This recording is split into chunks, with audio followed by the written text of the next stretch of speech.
شاركت النجمة نادية الجندي جمهورها عبر حسابها على إنستجرام بفيديو لها في الساحل الشمالي، وظهرت وهي ترقص مع النجم تامر حسني على أغنيته يا بنت الإيه.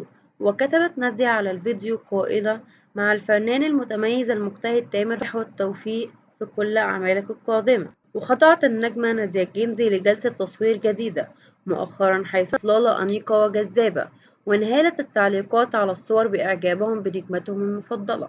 وفازت نادية الجندي بجائزة ملك الجمال الإسكندرية التي نظمتها مجلة الجيل، وعمرها لا يتجاوز عن 15 عاما. كان أول ظهور سينمائي لها من خلال فيلم جميلة بعام 1959. بعدها شاركت بأدوار أكبر قليلا في أفلام مثل الخائنة، صغيرة على الحب، ومراتي مجنونة مجنونة.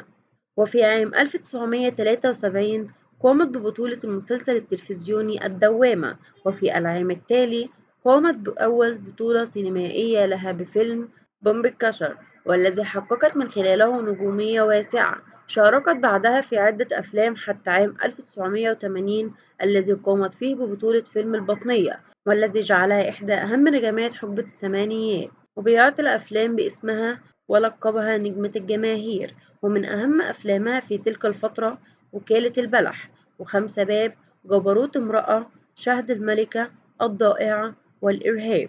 قدمت أيضا مزيدا من الأفلام التي حققت إيرادات كبيرة أثناء عرضها بدور العرض، مثل مهمة في تل أبيب، وحكمة فهمي، امرأة هزت عرش مصر، واغتيال، و48 ساعة في إسرائيل. كما قدمت مسلسلات عديدة منها مشوار امرأة، من أطلق الرصاص على هند علام، وملكة في المنفى.